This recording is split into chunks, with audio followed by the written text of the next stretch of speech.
गांव में उस साल इतनी भयंकर गर्मी पड़ रही थी जैसे आसमान से आग बरस रही हो। सुबह होते ही गर्म हवाएं चलने लगती, दोपहर तक मिट्टी भी तपने लगती और शाम होने के बाद भी गर्मी कम नहीं होती थी।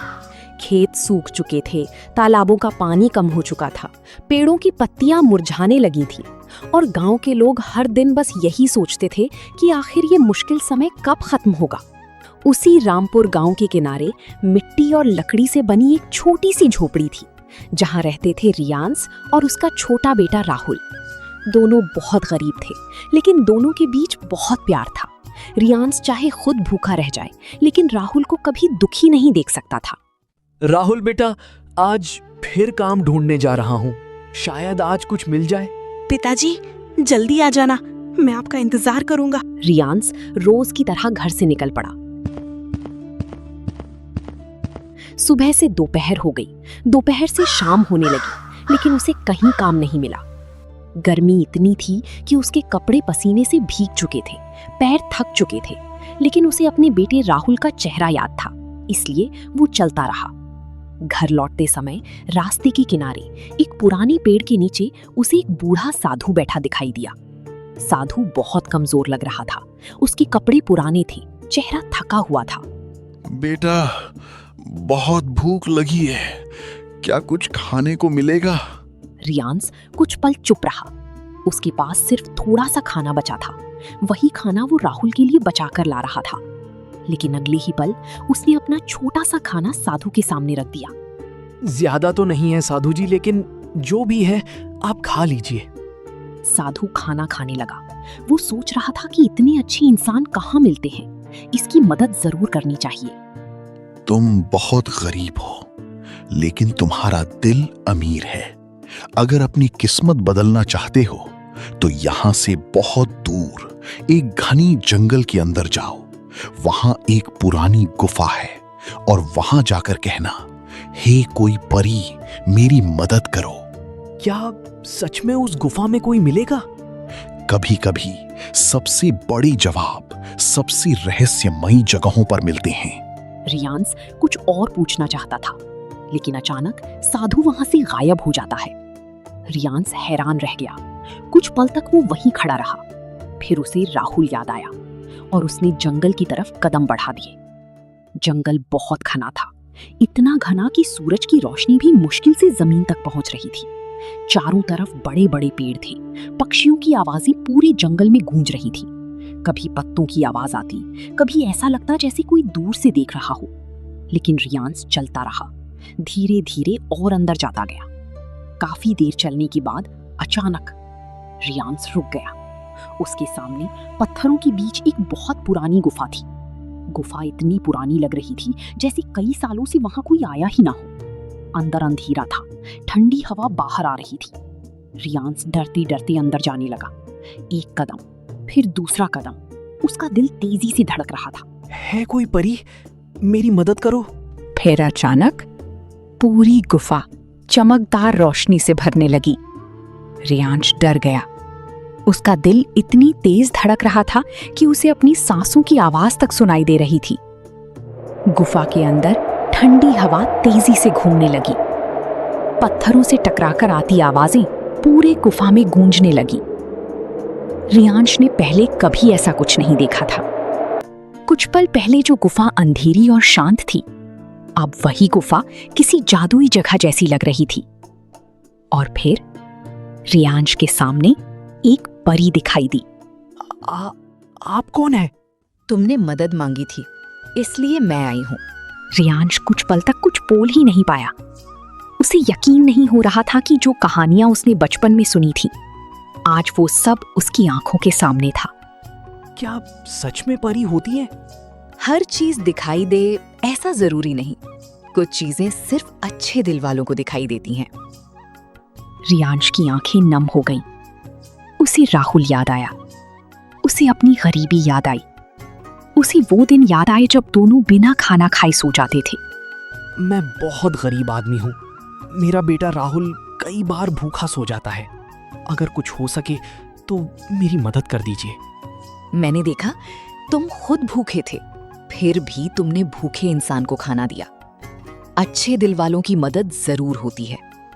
परी ने अपना हाथ आगे बढ़ाया और धीरे धीरे उसके हाथ में एक लकड़ी का डंडा दिखाई देने लगा।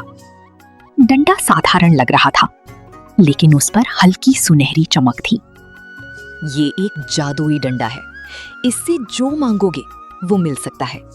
लेकिन याद रखना, ये सिर्फ अच्छे दिल वालों की मदद करता है। लालच इस जादू को खत्म कर देता है। क्या सच में ये काम करेगा? जादू चीजों में कम, दिल में ज्यादा होता है। रियांश ने धीरे धीरे डंडा हाथ में लिया। उसे ऐसा लगा जैसे डंडे में हल्की गर्माहट हो। तभी गुफा की चमक धीरे धीरे कम होने लगी। रुको, मैं आपका धन्यवाद। लेकिन परी गायब हो चुकी थी। गुफा फिर से शांत हो गई। अब वहां सिर्फ रियांश था और उसके हाथ में वो जादुई डंडा। रियांश जल्दी जल्दी जंगल से बाहर निकलने लगा। रियांश तेजी से जंगल पार करके अपनी झोपड़ी की तरफ लौट रहा था। घने पेड़ों के बीच से गुजरते हुए, बहती छोटी नदियों को पार करते हुए उसके हाथ जादुई डंडे को मजबूती से पकड़े हुए थे। उसके मन में सिर्फ एक ही बात चल रही थी, क्या सच में अब राहुल को भूखा नहीं सोना पड़ेगा? काफी देर बाद वो अपनी छोटी सी झोपड़ी के सामने पहुंचा। राहुल बाहर बैठा उसका इंतजार कर रहा था। पिताजी, आप आ गए। हाँ बेटा, लेकिन आज कुछ बहुत अजीब हुआ। रियांश ने राहुल को पूरी बात बताई। राहुल ध्यान से सुनता रहा। फिर उसकी नजर उस लकड़ी के डंडे पर गई। अगर ये सच में जादुई है तो खाना मांग कर देखते हैं। रियांश थोड़ा डर रहा था, अगर ये सब सपना हुआ तो, अगर कुछ ना हुआ तो। लेकिन उसने हिम्मत की। अगर सच में जादू है तो हमें थोड़ा खाना दे दो। कुछ पल तक कुछ नहीं हुआ। रियांश उदास होने लगा, लेकिन तभी डंडा हल्का चमकने लगा और अगले ही पल उनके सामने गरम रोटियां, सब्जी, फल दिखाई देने लगी। पिताजी, ये सच में जादू है। अब हमारे बुरे दिन खत्म हो जाएंगे ना पिताजी? अब शायद हमारे बुरे दिन खत्म हो जाएंगे। दिन बीतने लगे। रियांश सिर्फ जरूरत की चीजें मांगता, थोड़ा खाना, कुछ कपड़े, घर की जरूरत का सामान। धीरे धीरे उनकी जिंदगी बेहतर होने लगी। लेकिन रामपुर गांव में एक इंसान ये सब देख रहा था। वो था वेदांश। वेदांश बहुत लालची था। उसे हमेशा लगता था कि दूसरों के पास जो है वो उसके पास होना चाहिए। कुछ तो राज जरूर है। इतना गरीब आदमी अचानक कैसे बदल गया? एक रात जब रियांश और राहुल सो चुके थे, वेदांश धीरे धीरे उनकी झोपड़ी में घुस गया। उसकी नजर सीधे जादुई डंडे पर पड़ी। वो मुस्कुराया और डंडा उठाकर अपने घर भाग गया। अब मैं सबसे अमीर बनूंगा।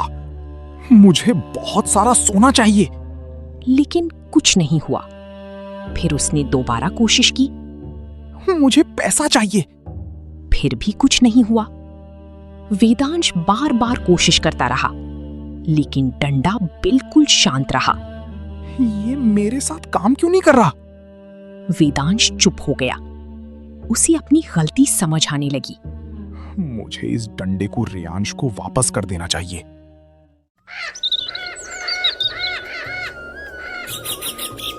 अगली सुबह वेदांश डंडा लेकर रियांश के पास गया। मुझे माफ कर दो। डंडा मैंने लिया था। मैं लालच कर बैठा। गलती सबसे होती है, लेकिन उससे सीख लेना जरूरी है। हमें भूख लगी है, थोड़ा खाना दे दो।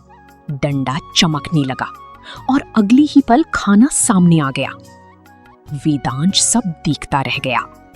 अब उसे समझ आ चुका था, जादू डंडे में नहीं, इंसान की दिल में था। सुबह का समय था। रामपुर गांव में ठंडी हवा चल रही थी। राहुल खुशी खुशी बाहर खेल रहा था और वेदांश चुपचाप बैठा सोच रहा था। उसे अपनी गलती का एहसास हो चुका था। रियांश, मैंने गलत किया। क्या तुम मुझे माफ कर सकते हो? अगर इंसान अपनी गलती मान ले तो माफ करना मुश्किल नहीं होता। उसने पहली बार समझा कि जल्दी अमीर बनने से ज्यादा जरूरी अच्छा इंसान बनना होता है।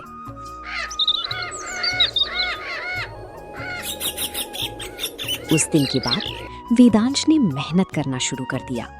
रियांश पहले की तरह सिर्फ जरूरत की चीजें ही मांगता रहा और राहुल अब पहले से ज्यादा खुश रहने लगा। पिताजी, अब हमारे अच्छे दिन आ गए हैं। हाँ बेटा, लेकिन अच्छे दिन जादू से नहीं, अच्छे दिल से आते हैं। मैं हमेशा आपके साथ रहूंगा पिताजी। अब हम कभी भूखे नहीं सोएंगे।